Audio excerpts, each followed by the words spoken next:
think the best way to honor Andy is to share his story. Andrew was very proud to wear his Army uniform. I love that about him. And because it feels like he's still a part of our life, which he is. He will always be our baby boy.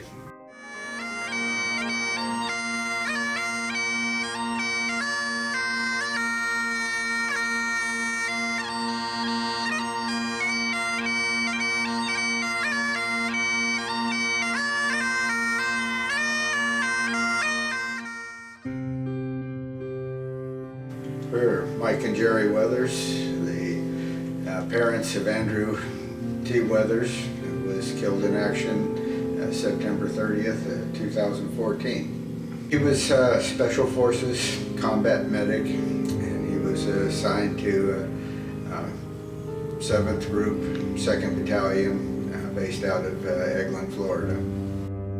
My name is Evan Lasensky, and I was the detachment commander for ODA 7221. I led my team with Andy Weathers, who was my senior medic for 7 months in Afghanistan and a little over 2 years, both in Afghanistan and in the United States. I remember we were told by the company sergeant major that we were getting a senior 18 Delta, which is a Special Forces medic, that he had a great reputation in 4th Battalion. He was supposed to be one of the studs of the group of 5 guys that were coming to our company, and we had arguably the most difficult mission that our company had. So our company sergeant major sent us the highest regarded guy, which was Andy.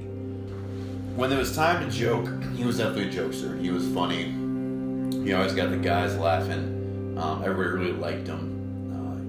Super funny guy. But when it was time to go to work, he just kind of flipped the switch, and he was the guy that every leader wants on their team, whether that's in Special Forces or managing a Walmart. He's the guy that you could tell him to do something, and without a shadow of a doubt, know it would be completed without ever having to check on him again. He was just that kind of guy. We deployed to Afghanistan in April 2014. Our team deployed to Camp Simmons, which is outside of Kandahar Army Airfield in Kandahar Province, Afghanistan. It was pretty obvious fairly quickly that this was going to be pretty early. You knew it was going to be a different kind of fight. The fighting was going on, and at that point I heard my warrant officer come over the radio at our central location and say we had a WIA, or a wounded in action, and stand by for a 9-line. And a 9-line is our medevac call we use to medevac people out. So I got on the radio and asked, hey, let me get his battle roster number.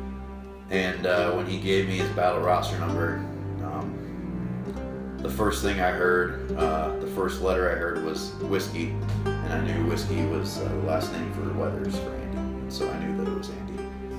His commander told that Andrew had been wounded and that it was serious, and they weren't sure that he was going to make it, but he was in the process then of being medevac to Landstuhl Medical Center in Germany.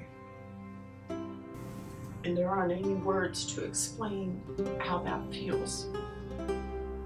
Sleep doesn't come. Everything in your life has changed from the minute you walk in a room to just remembering what it's like, of the profile of them standing there to give you a hug, the weight of their arms.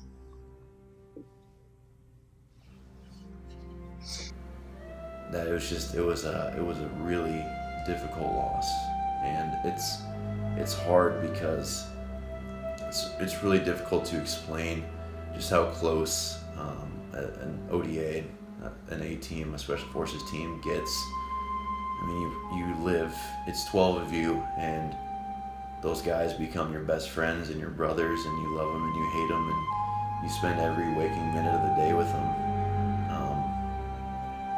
And losing one of them is, I think, just as bad, if not worse, than losing a family member.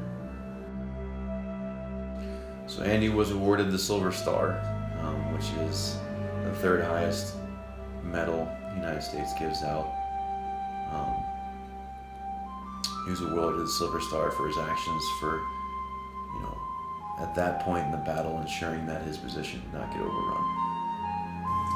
As much as we would like to have him closer to home, we knew that this is where he belonged.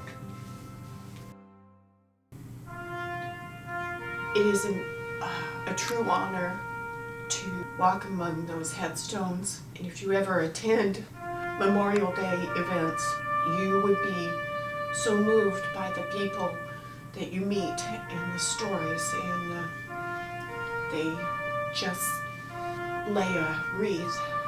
They come with bits and pieces of the hardships of life, of battle, and so many of them are veterans.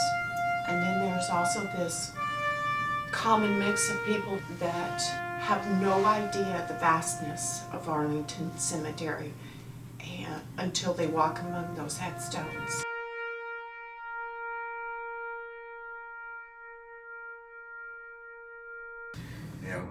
We just know that so many of them were so young and that had left wives and children, that they couldn't afford to make a trip back here. So that was what we decided to do, and that is our goal, is to send families, deserving families. The first year we raised a little over $25,000, and we're able to send 3 families back for return trips here to Arlington in the first year. So we hope to double that each year. Andy really was like the kind of guy that most Americans will never meet and never know exist.